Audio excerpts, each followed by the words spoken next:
Hello, Agent 2579.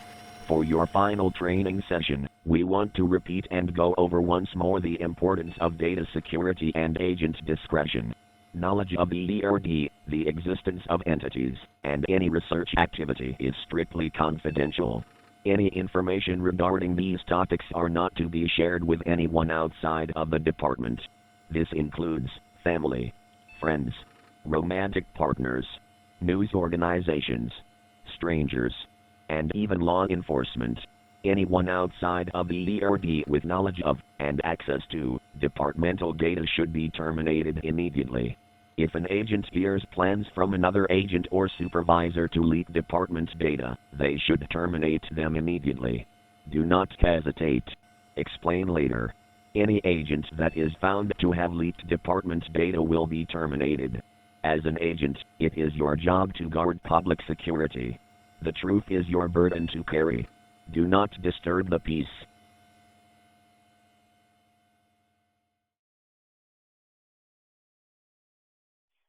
East 5 and 7. This call came in at 1901.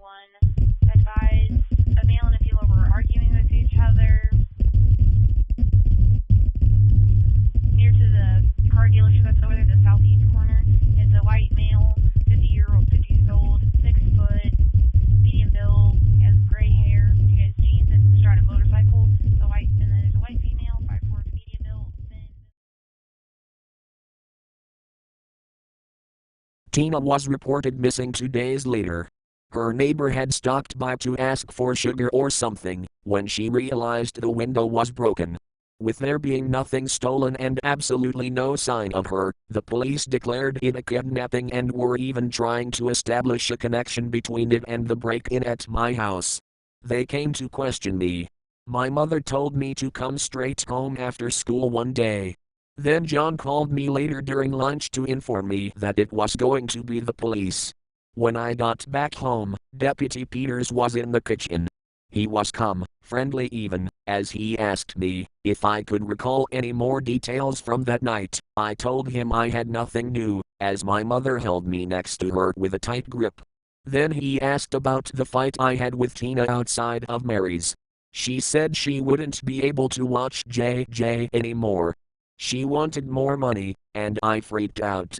My mother squeezed my hand and shook her head. I think it was just another episode. I didn't say anything. And JJ didn't say anything either. My mother broke the news to her about Tina the night before, and she wasn't right after that. That spark that shone in her eyes fell away like a dying star, and her eyes turned vacuous, as her face turned inanimate. She didn't speak on any matter afterwards, so Deputy Peters shook my mother's hand and left. She refused to go to school after that. None of us thought her on that. We had lost that battle plenty of times before. My mother just took her to work when I had to work, and then I would stay home from school and watch her when I didn't, which I didn't mind. She never talked to me, though. Never even looked at me. Sleep never came for me at night, for I always felt I had an audience, that gentle tingling sensation against the skin. So I would wait for my mother by the window and observe for discrepancies. As she walked up to the front door, it was always locked.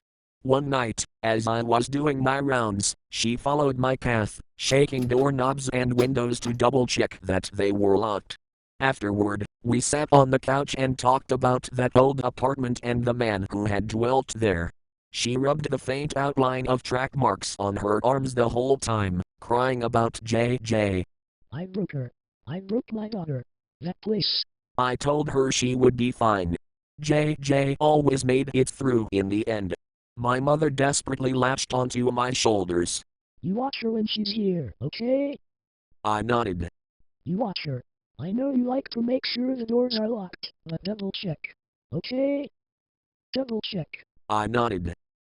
I can't lose her. I pulled my mother into my chest and locked her in with my arms, where her muffled cries could sink safely into my ribcage.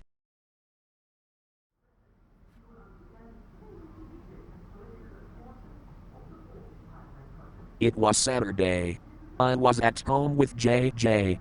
We were both in the living room, where she mindlessly watched a recording of Sesame Street. The 8-foot-tall yellow talking anomaly was speaking about the danger of strangers.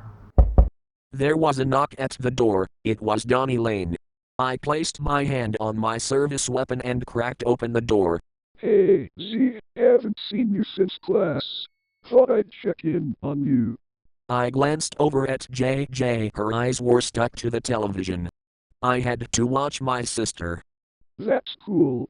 That's cool. He began scraping his foot against the concrete step. Can I help you with something? Donnie scratched the back of his head. Well, yeah.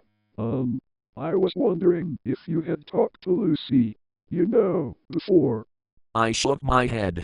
Well, it's just her friend Sarah said she saw you taking her photo, and I was just wondering if you two talked at all. I didn't know her that well. And the photo was for the school newspaper. I thought you got fired from the school newspaper. I did. I was helping out this guy who works for it. He knew I had a camera, and he was running out of time. Donnie slowly nodded his head and took his hands out of his jacket pockets. He didn't like the photo I took. Yeah, all right. Sorry to bother you about it. She was my friend, and you know, things have just been crazy around here lately. People disappearing and all that. I nodded in understanding. Yeah. Did you hear about that waiter? I think she worked at Mary. Tina. Her name was Tina. I said, before I could stop myself. Donnie snapped his fingers. That's right. Almost forgot. You knew her, didn't you? I glanced over at JJ again. Her head had slightly shifted with her right ear pointed in my direction. We talked occasionally. I said in a hushed tone. Old friend of my mom. Donnie nodded. And now she's gone. I blinked. A hot iron rubber plunged into my heart. Donnie took a step forward and leaned his elbow against the doorframe. His face was inches away from mine. Look, do you have any new details about Lucy's case? Anything at all? People are starting to think these incidents happening around town might be a pattern or something. Why would I know anything about that? Well, your house was broken into. Tina's apartment was broken into, and now she's missing. Lucy's house might have been broken into, too. I didn't know Lucy. But you took her picture, though. And you were talking about her in the bathroom with Marco. The hammer of my gun lightly clicked as I pulled it back. Marco was just upset. I have to go make lunch for my sister. Donnie tapped the doorframe and smiled. All right. Have a wonderful day. I began to close the door, but Donnie did not move. Aren't you gonna say you too? He raised his eyebrow and leaned in. People usually say that afterward. I'm uncomfortable, I said and smiled back. I would like you to leave. Donnie silently nodded and strolled down the concrete steps to his lime green sedan. I shut the door and locked it.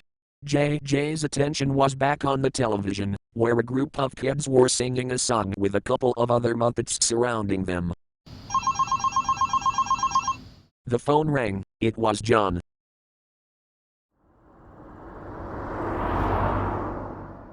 Compared to all the jobs Marco and I had been assigned, this one was simple. We were just supposed to arrive at the designated safe house, pick up the data from the 2 agents stationed there, and then pass it along to the next guys. We were instructed not to look at the data. So, at about noon on a Monday, Marco and I drove about a mile out of town to a small neighborhood. It was a quiet setting with one-story buildings dressed with a uniform light gray paint job. The safe house we pulled up to appeared to be the only 2-story on the block. It was painted in a dark beige. The door was unlocked and not fully closed. The inside was quiet, nothing moved. We drew our service weapons and spread out. I took the upstairs, Marco was downstairs. My weapon was at my side, as I slowly inched my way up the steps. There was that familiar metallic stench, a sour thing, I called out to Marco once I reached the top. The body still had some of its color, somewhat fresh. It was a white male between the ages of 35 and 40. The only wounds were the 2 holes in his head, entry and the exit. The blood pooled under the base of his skull, infecting the carpet like a drawn illustration of a foreign enemy on a map. Marco cursed when he saw it. We both conducted a search. I found nothing on the man, and the rest of the house was just as barren, no photos, minimal decor, and white walls that looked murky in the light of the overcast outside. It was a safe house rented by the department for one purpose and one purpose only. It was likely cleaned up and sold the day after. When we didn't find anything, I knew it was going to be a long day. Luckily, the house had a phone. John picked up on the first ring. We have a problem. One agent dead. The other missing, along with the data. Silence. Marco sheepishly glanced at me. New objective. Missing agent 34619 is Kevin Lone. Locate and terminate him. Home address. Cape Town. 1254 Sherwood Avenue. He hung up. I hated when jobs turned out like this. Where's Cape Town? About 7 miles north of here. He chuckled and shook his head. Of all fucking days.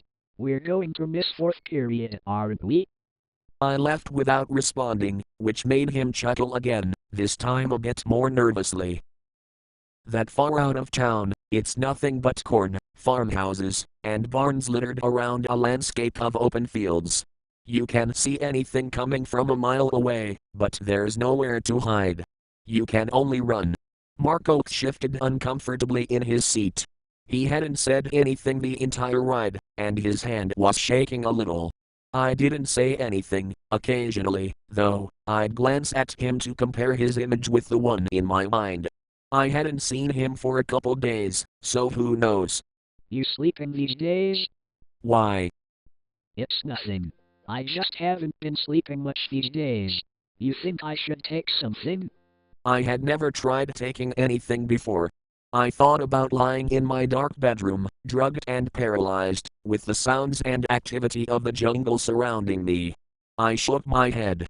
It's probably in your best interest that you didn't. Trust me. Marco nodded and peered off towards a distant group of adolescents in the fields to our right. They were leaping over a fence and throwing themselves down the hill. They looked like a herd of rolling armadillos, as they spun across the grass. So, how you holding up? In general, I mean. I looked at him and his sincere disposition. I'm good. Thank you. We fell silent for a moment, before I returned the gesture. And you? Marco tapped the car door, while licking the inside of his cheek. I've never killed anyone before. Neither have I. He scoffed. Department did a fucking bang up job picking us. This assignment is time sensitive. They didn't have a choice. This individual is likely on the run, and he won't hesitate to kill you. So do yourself a favor and try not to think about it. Marco swallowed something before taking a deep breath and leaning back to uneasily pick his feet up on the dash. Kevin lived on the corner in a 2-story brick house in a well-populated neighborhood. A group of adolescents was playing ball in the street, and a quick pop rang out, as one of them struck the ball with a wooden bat and sprinted over to a square outlined in chalk. Adult civilians surveyed the game from their porches like hawks on a tree branch, some of them rocking back and forth, as they sipped on cold beers. I wondered for a quick moment how long it would be, before a window would be smashed to pieces. I knew, though, that our next move would have to be discreet. I parked a little way down the street and checked the ammo count on my weapon. Marco did the same. Focus on the job. Think nothing else. Marco nodded, blowing out a steady breath. We both got out and made our way across the street. The adults watched us without saying anything.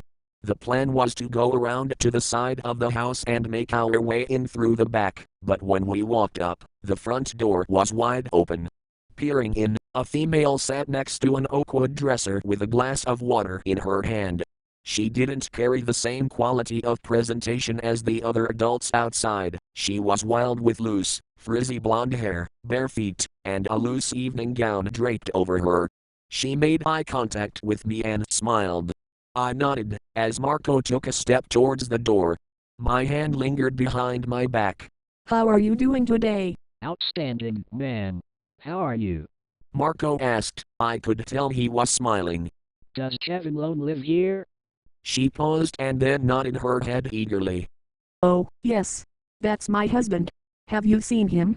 Marco shook his head. We were looking for him, actually. The female looked towards the ground before shaking her head. No. No. I haven't seen my husband in a long time.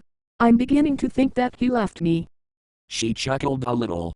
Marco gave his condolences and stepped into the house, before I could grab him. All the lights were off inside, only leaving a brief amount of natural sunlight to illuminate the dark hardwood floors and beige walls. The rest of the space was dim with shadows and an overall lack of bright colors like most modern homes. The air grew cold like I was stepping into a cave, and the faint wild screams of the adolescents outside felt so far away, as if it were of another reality. The living room, despite its leather furnishings, dwelt in a state of disarray with an assortment of framed photos sitting on the coffee table in a ritualistic fashion. Most of them were of the family, a male, the wild female, and two young female adolescents. I didn't have to ask to know that the male was Kevin Lone. He was a white male about 6 feet in height, probably in his late 40s, with a bushy goatee. I copied his face to memory as the female, his wife presumably, brought over 2 glasses of water.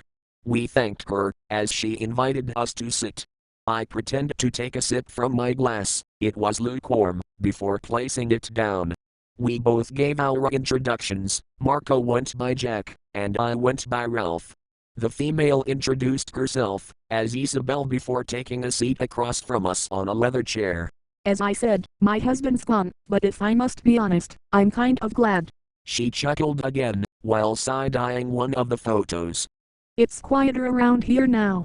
Well, man, we're just old friends trying to get in contact with him. We're kind of worried about him. Isabel tilted her head. You shouldn't be. I'm afraid he's just not worth the trouble of worrying about. The female glared at the photo again, as if the male trapped behind its frame was merely a stranger. My gaze wandered over to the kitchen, which was built with dark marble countertops and amber-colored cabinets. The sink was stainless steel, but I could barely see it from all the dishes that were piled up within it. The water they sat in was still and discolored. They must have been sitting there for days. The trash can was in a similar state, with plastic and pieces of food overflowing out of the top and onto the floor. Isabel began peddling off about her newfound freedom and how much time she had to paint, which she had picked up, because her daughter liked to paint. Marco slyly nudged me in the shoulder and glanced over at the wall behind me, where Crayola drawings of creatures I didn't recognize hung on the wall next to a steel door with multiple locks and a sliding faceplate on the front. Where are your daughters, Mrs. Lone? They're at school right now. Shirley is at the top of her class, by the way. She'll be graduating in May. That's wonderful. But is Shirley in the 5th grade? Isabel blinked. Yes, of course. I simply smiled, as my insides turned rigid.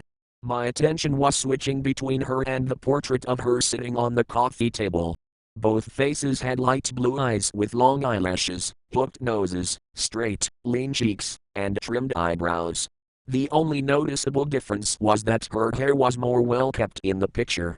The Isabel sitting in front of us looked like she had just gotten out of bed, and it didn't seem like she had gotten any sleep either because of the puffy bags hanging under her eyes. It was there that the skin was loose. I leaned forward. Did Kevin say anything before he left? Did he leave anything behind, like a note saying where he was going?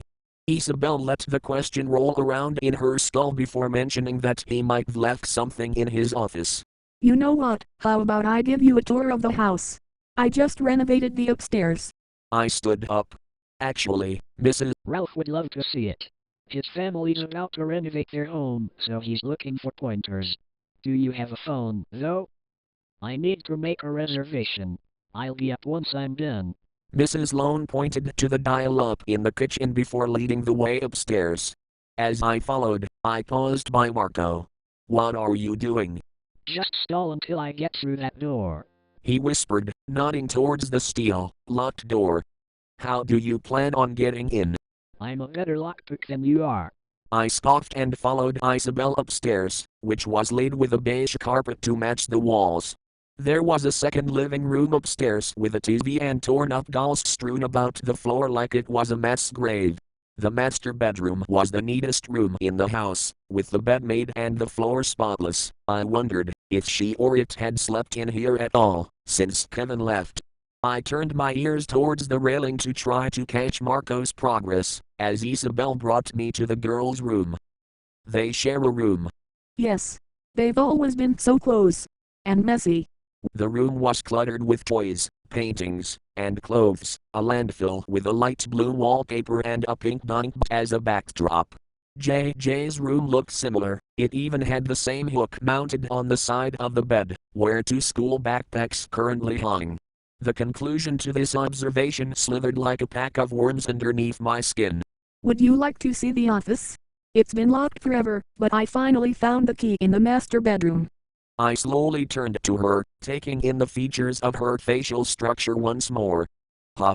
Yes, please. That would be great. She strolled off humming a tune I didn't recognize.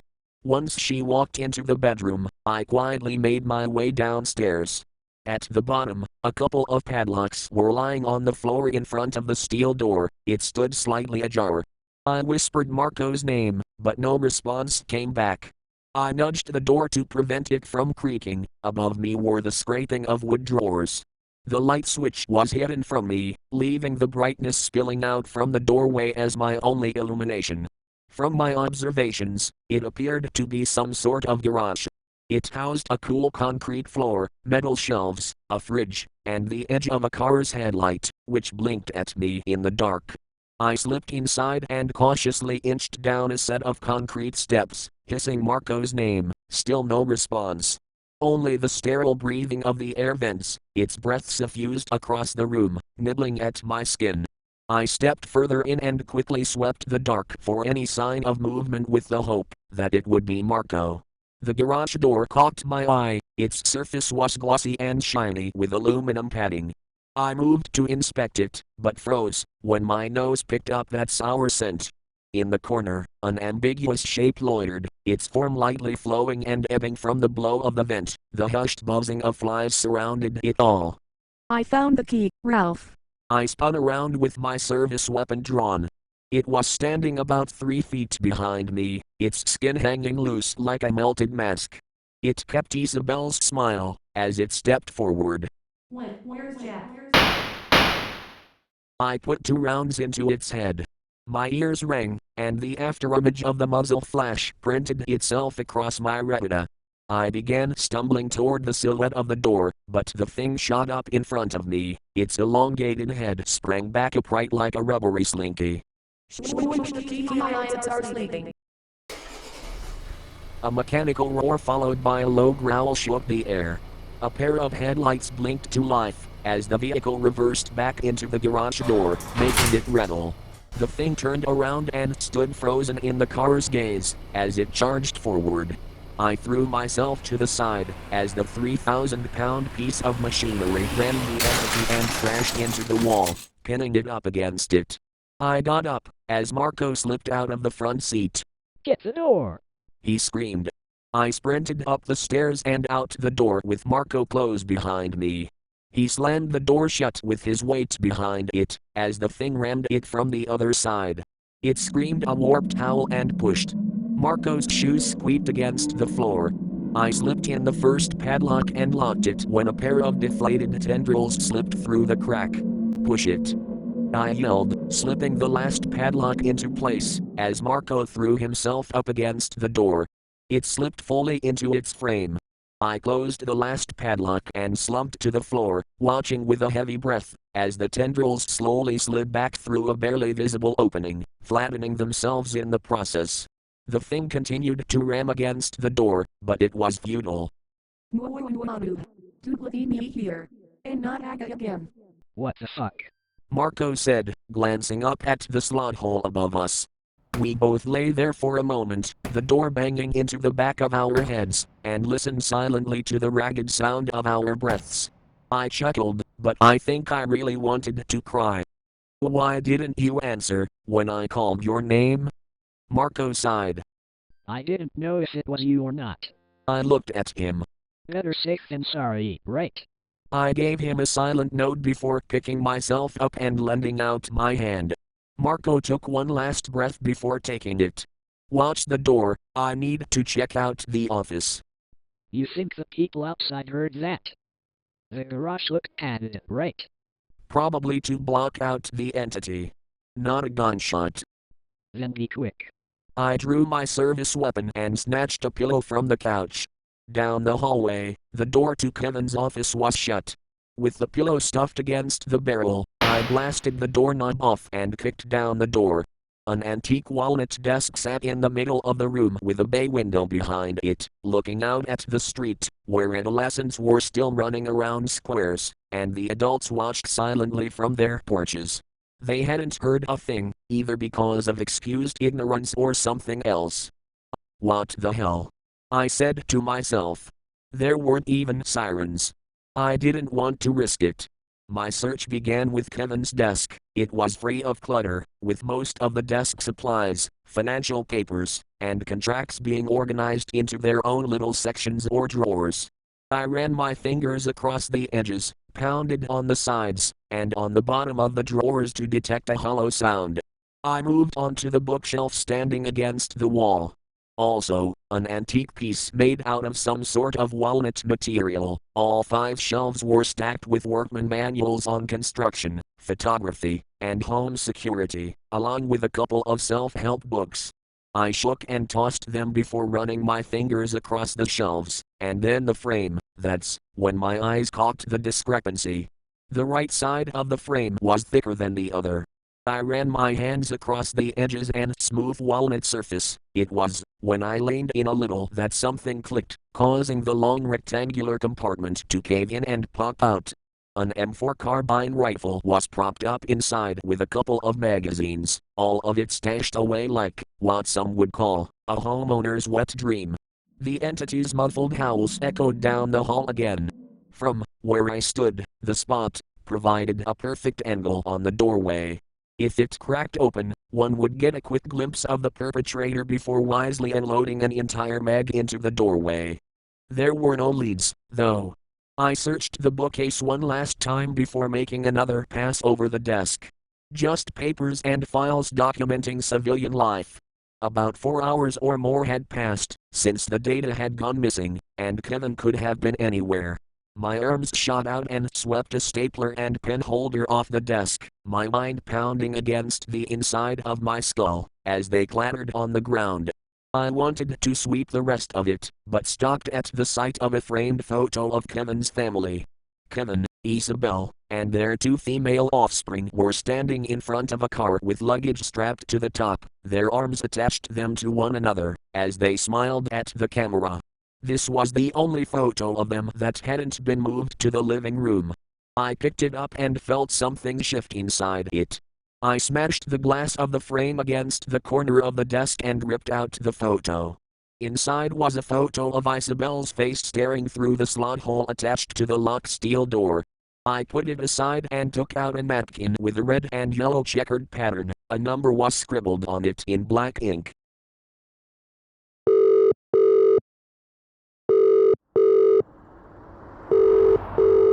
We were at a gas station 10 minutes later.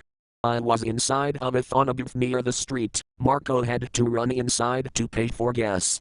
I had dialed in the number on the napkin, and the voice of what sounded like a young female answered the phone. Local 58, this is Christine Dolphy speaking. Taylor Davis is currently out at the moment, but I'll be happy to take a message. My heart dropped. Local 58, the news station. The girl on the phone confirmed my fears. I took a deep breath. Do you know where Taylor Davis is right now? I really need to speak with her. She just left for a 1 o'clock lunch meeting. She's chasing down a lead for a story, but Do you know where? I can't give out that information, unfortunately. but I can leave a message for you if you'd like. I slammed the phone onto the receiver and balled up the scribbled napkin in my hand. We were running out of time. I called John. Report. John asked over the line. Kevin is meeting with a reporter for Local 58. She goes by the name of Taylor Davis. They're meeting right now somewhere for lunch, possibly to hand off information. I'm trying to find out where. I need any information you can find on her, if possible. We'll look into it. Find the reporter. Understood. I jumped as a fist slammed against the side of the booth. It was Marco. I hung up and stepped out. You still got that napkin? Marco asked, a desperate look in his eyes. I nodded and followed him into the gas station. It was cramped and barren. A young dingy male was positioned behind the counter with a remote in his hand, which he had used to pause a small television that hung above the counter.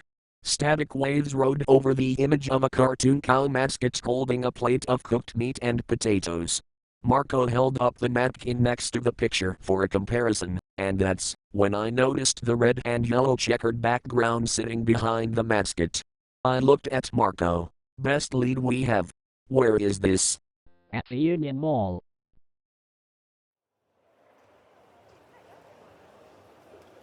The department was quick with its sources, and we got a description of Taylor Davis to go off. With her and Kevin meeting at a bar and grill restaurant at 1 p.m., we had 30 minutes to find them. The mall was busy as usual. Crowds upon crowds of shoppers rapidly accumulate and deform in the biological process of another organism. A space of excess and high frequencies, mothers pushing young adolescents in strollers or dragging them along by the hand, groups of females strolling together side by side with curls and perms, salesmen sporting suit jackets, the teen demographic with the leather jackets, denim jeans, abstract sweaters, blouses, earrings, high trainers, and t-shirts of metalheads and pruny aliens. The sights and colors inflated by shopping outlets beaming with neon lights and merchandise. We gonna waste him here if we find him? If we have to. We made our way through the crowd towards the direction of the meeting spot in the hope that we would spot either of our targets on the way, but I was hoping to find Taylor first. Taylor Davis was a white female with a blonde mullet and brown eyes. While I wanted the data, I also didn't want to cause a shootout in the middle of Union Mall. The situation would present too much variability, plus it would have been easy for our target to get away. In such a public place, when a shot rings out and the glass is shattered, it takes only seconds after the initial shock for a whirlwind of panic to form and sweep away any rule of law or order. It's quite easy for someone to get lost in that storm. The reporter was the safer bet. I knew she would prove useful. We were passing through the food court when Marco nudged me and pointed to a female matching Taylor's description. At a standing table set between a couple of stone pillars, a 6-foot female with a blonde mullet and brown shades was sipping on a cup of coffee, likely from the coffee shop a few stores down. She cupped it in her hands, while leaning against the edge of the table. Her expression was calm yet sharp like a guard stationed at their post, a loaded rifle at his side. I placed her somewhere in her early to mid-30s, giving her at least a few years of experience, especially if she was employed at Local 58 with an assistant. An aggressive approach was required. Marco waited outside the coffee shop to watch her, while I got us 2 cups. Did you get cream? Shut up. Get out your service weapon and be discreet. You're gonna walk up and stand on her left. Wait for my signal. I let Marco walk ahead of me. He went at a steady pace, his steps natural, and posted himself to the left of the female. I walked at a slower pace, giving myself a minute, before I arrived and stood to her right and looked out at the bustling food court. It was a circular outlet with a variety of restaurants and stands surrounding a rectangular section of tables and chairs. An escalator led upward toward the second story, where a second array of dining options was available, including backyard pork, a bar and grill establishment with a cartoonish cow mascot. The female checked her watch, 10 minutes until 1. Excuse me, are you Taylor Davis? I asked, keeping my eyes forward. I felt her gaze land on me. That would be correct. Her voice carried direct weight with a tone of eloquence and professionalism. I glanced over at Marco standing behind her. He looked away before nodding and cocking the hammer of his service weapon. I saw her ears stand up at attention before I turned back to the food court. That's what you think it is. So face forward, act natural, and there won't be a problem. She paused for a moment, but after the small initial bit of shock, she turned forward. All three of us stood there with cups of coffee in our hands, looking out towards families and groups of friends, as they gathered around a square object to break bread. You were here to meet someone for lunch, correct? Yes. For what purpose? She took a steady breath. For a story, of course. He said he was willing to provide me with some information. Sounded conspiracy-like. I nodded my head and surveyed the crowd. No one was eyeing us. We were just three strangers drinking coffee. What else did he tell you? Nothing. He's been pretty sparse on the details. I sighed, as the pressure lifted from my shoulders. Good. You're meeting up there, right? I nodded towards the backyard porch. She confirmed it. Well, Ms. Davis, your source has acquired information that was not his to take. Information that is not for you to know. I'm afraid this is a serious matter. Clearly. Here's what's going to happen. You're going to have your meeting with your source, and after he hands you the data and leaves, you're then going to hand it off to me. She went quiet for a moment. Then? We both jumped slightly at a sharp bang and clatter. A toddler had knocked over a tray of food and drink. The paper cup rolled back and forth on the ground, as its cherry-flavored liquid content formed a puddle. You go home. Tell your boss it was a fluke story and leave it at that. Nothing else. You don't know anything, and as long as it stays that way, we don't want anything to do with you. Silence. Do you understand, Taylor? She didn't respond, as the toddler's howls reached up to the skylight and the dark cloud beyond it. I need you to understand. I understand. I nodded. Better get going then. Davis took a booth near the front of the restaurant, giving her a view of the walkway out of the windows. I had an eye on her from the bar through the reflection of the mirror on the wall. Close enough to grab her, if she decided to run, but far enough to blend in with the wooden outback background. I ordered water and checked in with Marco on the radio. No sign of him. His voice was robotic and static. If Kevin came walking by, all he would see was a normal teenager consuming a small bucket of popcorn on the bench. And if either Kevin or Davis tried to run, he would be there with his service weapon ready. I just hoped he would be able to pull the trigger. The restaurant was stagnant. Only a few customers were seated in barbecue-stained booths with checkered tablecloths, or they sat at the other end of the bar, drinking long and hard on a Monday afternoon. Country music dripped from the speakers with the acoustics singing bellowing, long notes that threatened to cast away your suspicions, if you listened to it for too long. A male waiter with dark makeup and a set of industrial pierced ears brought Davis a Shirley Temple before slinking off. The clock above the bar read 1:01 p.m. This wasn't exactly a business meeting, punctuality wasn't a huge concern, so I wasn't concerned. Not until 1:15 p.m., Davis readjusted her green field jacket and glanced at me through the mirror's reflection. The restaurant didn't get any busier. A couple more male loners in their late 40s had stepped in. There was a male in particular at the other end of the bar with baggy eyes and ripped denim jeans. It looked like he was staring at me over the edge of his drink. I grabbed my walkie-talkie to get an update from Marco, only to get static back. There was a presence on the surface of my skin, as if someone had glided their fingertips over it. My instincts told me to spin around and fire upon them. I quickly glanced over my shoulder. The bench was empty. The clock read 1:30 now. A telephone behind the bar rang, and the bartender picked it up. Through the mirror, Davis was still sitting at the booth with a nervous look on her face. Z? I flinched. Is there a Z here? You got a call. The bartender said, holding up the phone. I glanced back at Davis, who simply shook her head and shrugged. The bartender extended the phone towards me, as I hesitantly approached. I didn't say anything first, letting the line buzz, as I scanned the crowds outside the window. On the bench that Marco was sitting on was his radio, standing straight up like a dog waiting for its owner. See? A scratchy voice came through the speaker. I knew who it was immediately. See? I know you're there. I know Davis is too.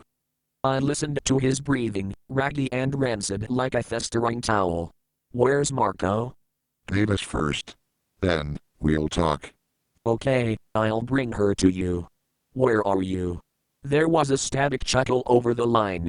You can't stop this, see? Drop the protocol bullshit. You're trying to plug up a leak, when the dam has already burst. Unless you want to drown, I suggest you let this play out.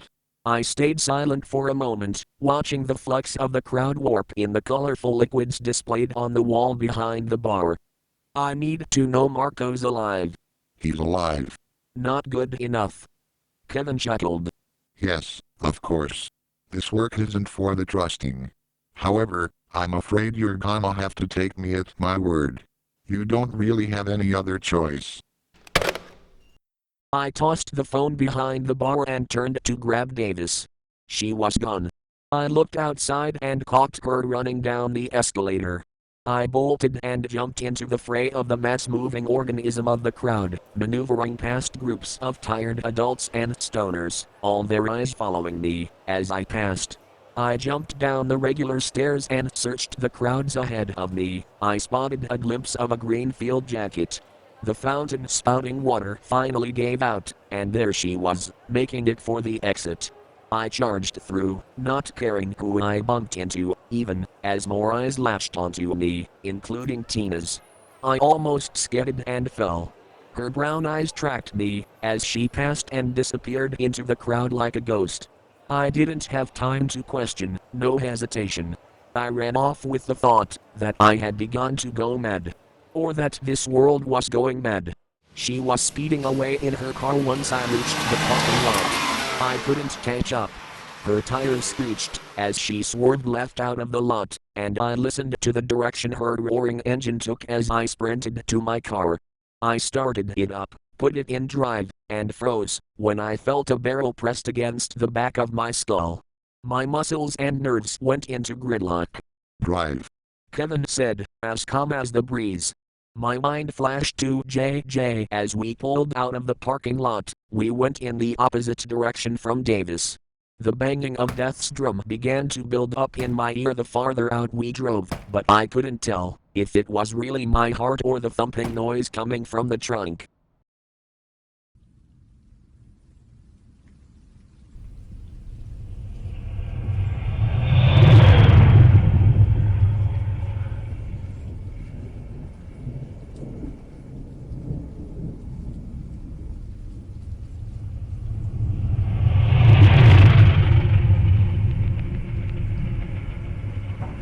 I drove north for about an hour. The gun was pointed at my neck for the majority of it. I'm not a cop or a soldier, I hadn't had the time to get used to the feeling yet. Jobs weren't meant to turn out like this.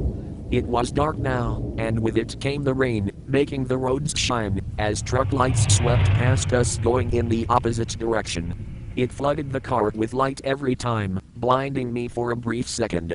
I didn't know how long I was supposed to be driving for, but I had a good idea of where I was going to end up. Kevin sat in the back of the car with robotic silence. Where are we going? I asked, watching him through the rear-view mirror. Keep driving. His voice was still steady despite the manic haze in his eyes, which had seen too much. He was a far cry compared to his photo, with his smudged and discolored skin setting a backdrop for his bushy goatee. Killing us won't stop this. There'll be more. You will be made a priority. The cornfields stood to our right, passing by like pedestrians. I know. Another truck roared past. The light was pure and blinding. Kevin blinked and focused back on me. It's too late. Oh, She has the files now. I'm guessing it'll be a day before you see them on the 7 o'clock news. The cornfields swayed frantically in the downpour, whipping against one another. Then mass panic. No. No, no, no, no.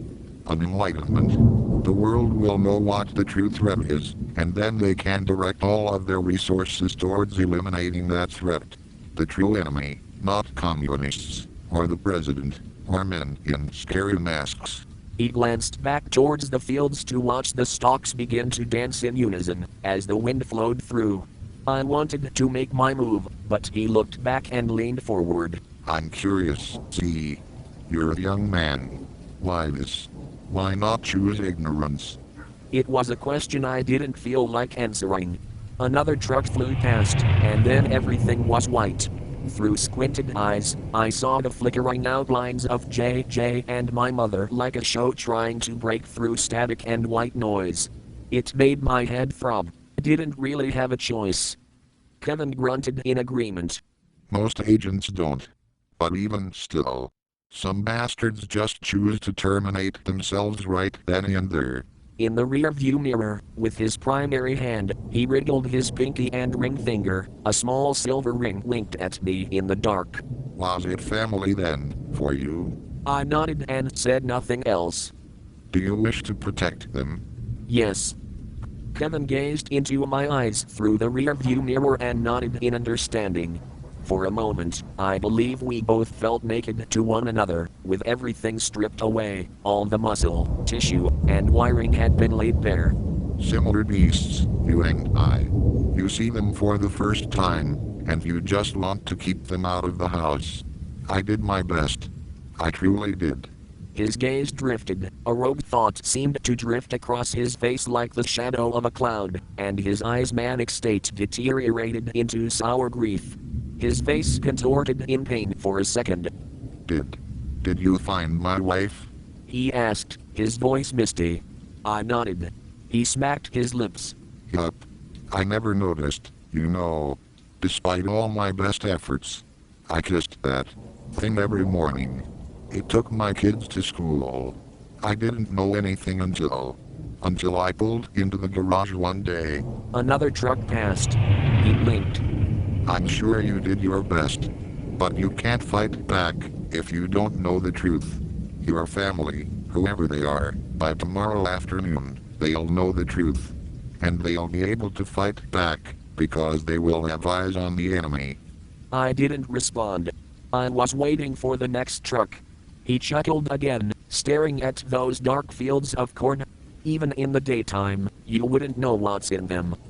TRD, they had reports cataloging entity sightings and activity hotspots. They've done this for at least a decade.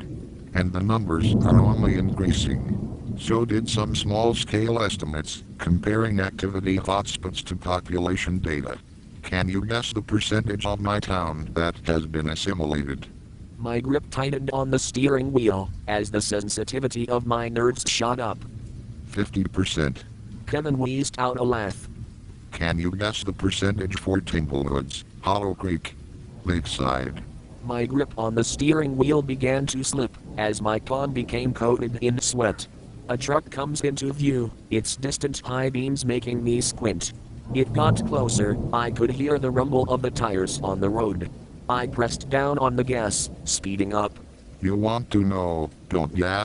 At some point, see, it all must come to. The truck engine roared, blasting us with light. Kevin blinked, his gun drifted. I slammed on the brakes, sending his body forward enough for me to grab his weapon. I slammed the gas, rocketing us back into our seats. Kevin didn't let go, his grip was strong, and mine was loosening. I grunted and swerved the car into the oncoming lane. The lights blinded me, and I swerved back in time to feel a storm slam into the backside of the car. The car swerved, and the gun went flying. I tried to readjust. The car felt weightless for a moment before its body crashed back down. My head flew forward and bounced off the wheel. I didn't feel the pain. Something wet continued to slap the hood of the car before getting crushed under the wheel. I threw the wheel as much as I could, pushing the gas even harder, until I saw a red structure in front of us. I swerved and slammed the brakes, coming to a stop, as the side of the car crashed into the metallic scenery.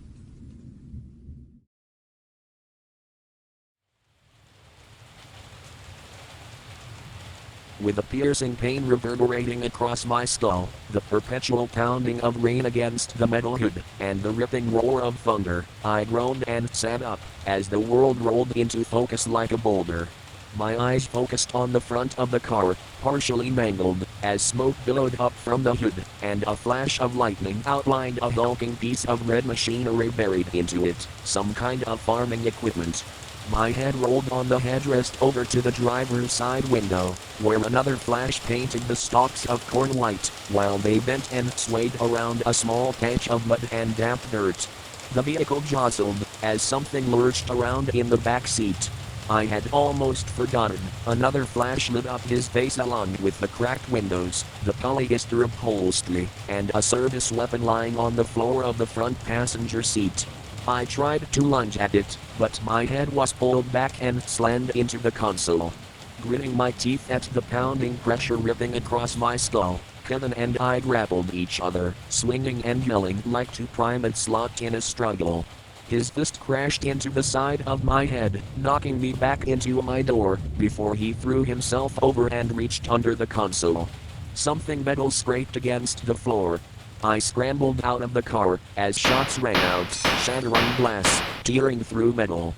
I hugged the muddy ground, as live fire passed over me in a chaotic spray, followed by dry clicking. I picked my head up and scrambled back, as the back passenger door swung open. Kevin sat leaning against the backseat, breathing heavily, with his firearm in his hand and a fresh bullet in the other. He swung the cylinder out. It's all right, kiddo. Just think on your fam. Part of the backseat shot forward, knocking Kevin over. The service weapon clattered to the floor of the car, as the bullet rolled off into the mud. Marco, bound and gagged with duct tape, threw himself on top of Kevin, wrapping his bound wrists around Kevin's throat and pulling him back, as he reached for the firearm. I crawled forward, snatching up the weapon, before Kevin's boot smashed into the bridge of my nose and sent me spiraling back into the mud. I coughed and smelt copper. Something in my face felt fractured and off-kilter, sending a buzzing soreness across my cheeks, making my eyes tear up, as my hands frantically dug through the dirt for that singular round.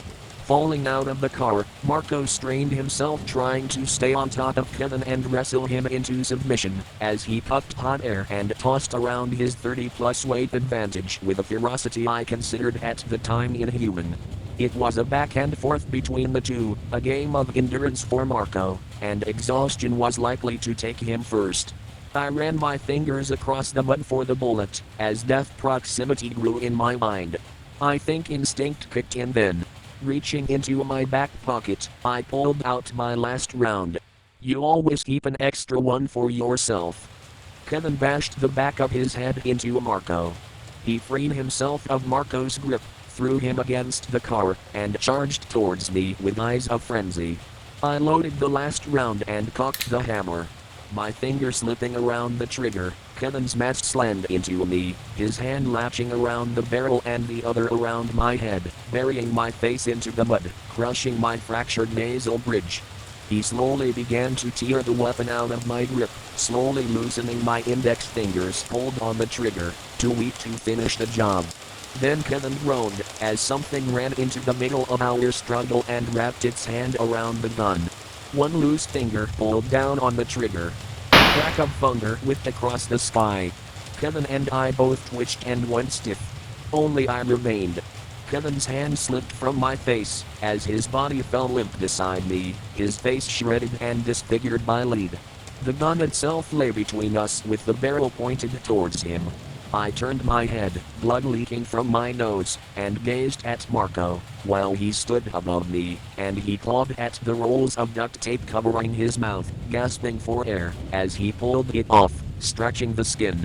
He fell to his knees as lightning struck, giving light to the scene around us. Kevin's body, the mud, the blood sprinkled across Marco's face, his shaking hands. Then it faded, slowly dying, and a dark shadow was thrown over everything.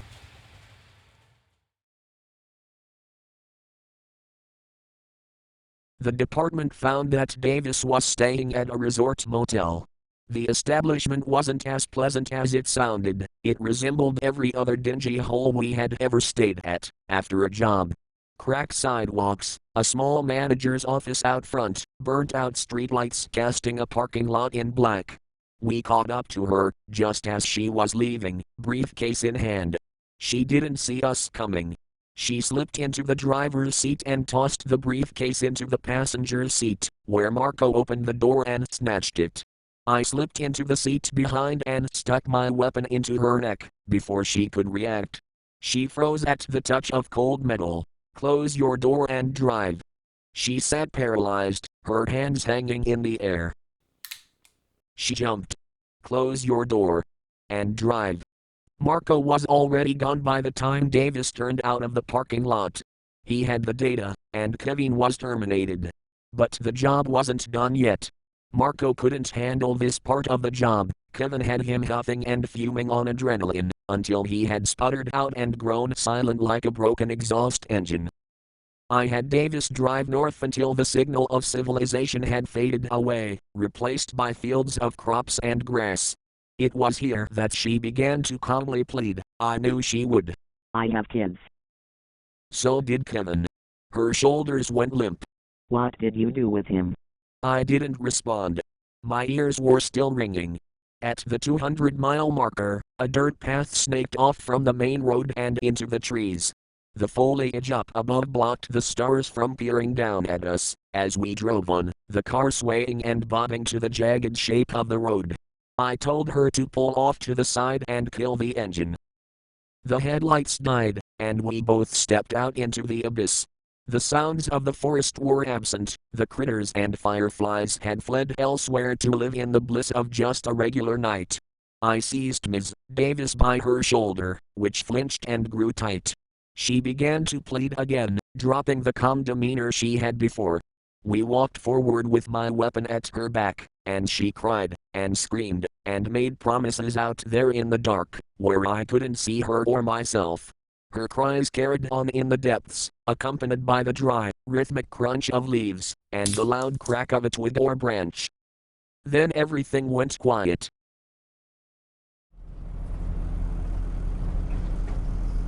I took the bus back to Lakeside and then walked the rest of the way home, a dangerous option, but I didn't really have another choice. By the time I got to my neighborhood, everybody had already gone to bed, except for Donnie and his two accomplices. I spotted his green sedan parked in front of my house. They didn't see me coming, and all jumped, when I knocked on the window with my other hand behind my back. You scared the shit out of me. Donnie said with a grin. Where ya been?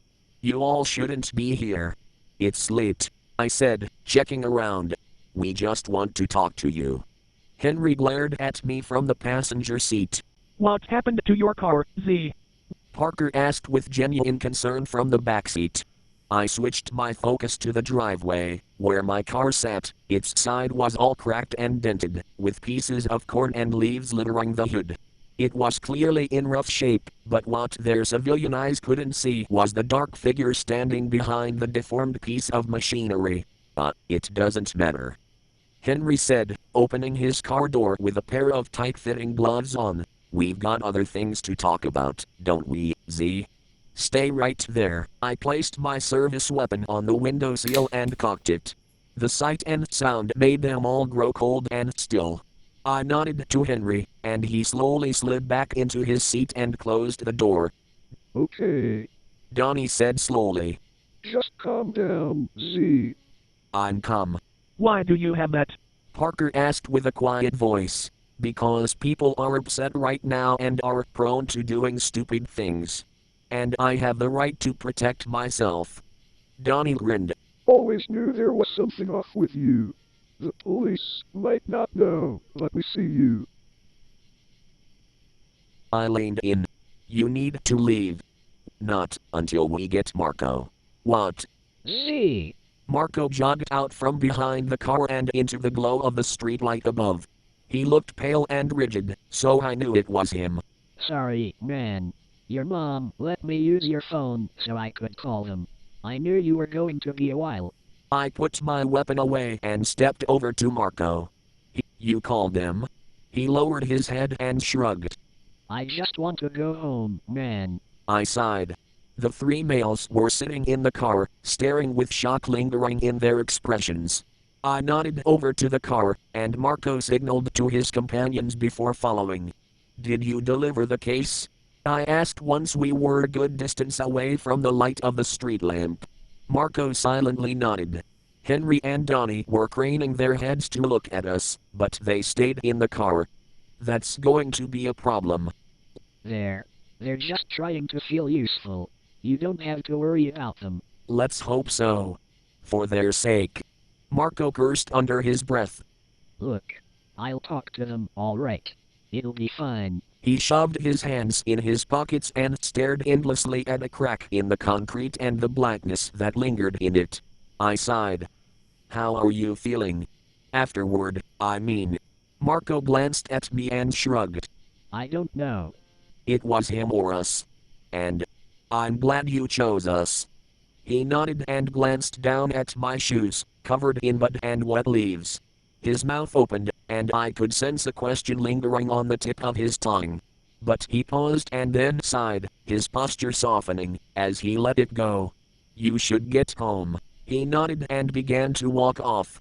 When he got to the end of the driveway, I called out. Thank you. He looked at me and nodded without saying anything else, a little professional courtesy floating between the two of us. Donnie's car drove off, and I stood there in the dark once again. I turned to head inside, when my eyes caught a figure staring at me from a nearby window, the light behind illuminating their outline. Their predatory gaze caressed my skin, and that electric sense of awareness returned, picking up the gaze of other things that I could not see.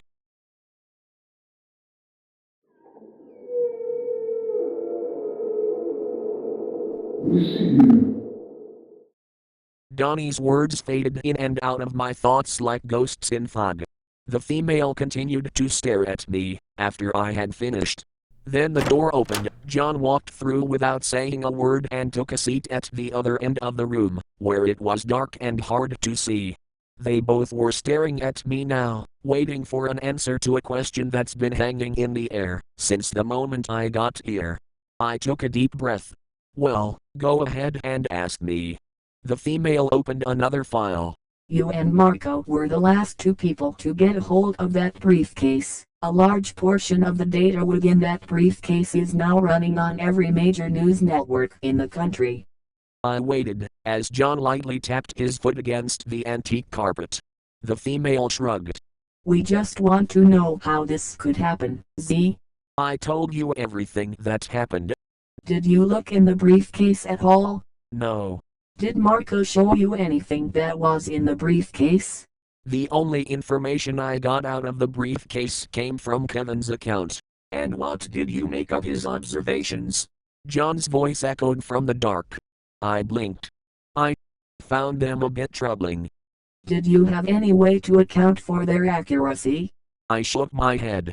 I didn't need to check his notes, when the results were standing right in front of me, staring me in the face, going to my mom's places of work, and attending JJ's school. What do you think Marco thought of the data? I shrugged. He wasn't too pleased with it either, it seems. And you didn't notice any change in his behavior after that night? I didn't reply to that. A rhythmic beep was ringing in my ear. Would you lie for a friend? John asked, leaning forward, the light illuminating the shape of his head. He wasn't my friend, really. John tilted his head. Well, you seemed to be getting along there for a minute. We even have reports of the two of you hanging out together after this. Hanging out with people, that's not something you usually do. I didn't respond to that either, letting the words sink into my chest like hot irons. Don't deny it, Z. That must have been a special bond to make after all these years of doing this alone. Finally, to have someone to talk to. Didn't you hear there's something rotten about telling on a friend? I leaned back in my chair and let the pillow press up against my spine. I didn't look in that briefcase. I did my job.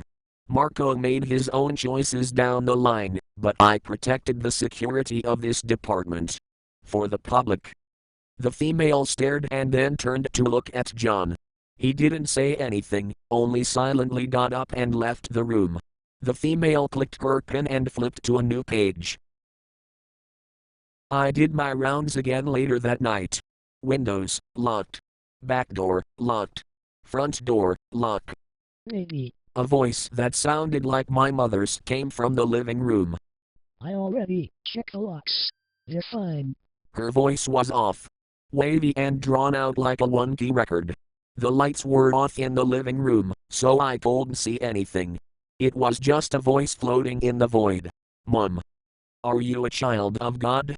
There was a delay in the response. What? I reached behind my back. Are you a child of God? There was a shuffling of fabric, as a dark outline sat up on the couch. Z, what are you talking about? My mother asked, sharp and frustrated. I sighed and caught my breath. Nothing. I'm tired. Then go to sleep. My last stop was JJ's door, the key was gone. I swept my hand along the top of the frame, nothing. I looked down at the carpet, letting my fingers creep across the fibers, but nothing came up. My hand behind my back, I checked down the dimly lit hallway, nothing. I listened, nothing. My mother was lying back on the couch when I ran in. Where's the key? What? The key. The one above JJ's door. Where is it? Did you do something with it? No. Maybe, go to bed, please. I left and burst into JJ's room, immediately checking all corners. As I made my way to her bed, her body was stiff, and her eyes were wide open. I sat her up. JJ, where's the key, the one above your door? Where is it? She didn't respond. Only looked at me with those hollow eyes. I went over and shut the door. Did you take it? My arms shot out and snagged her shoulders. I'm not doing this right now, JJ. Where is the key? I always placed it above her door, always. I didn't move it, never, so someone or something must have taken it, and I needed to know.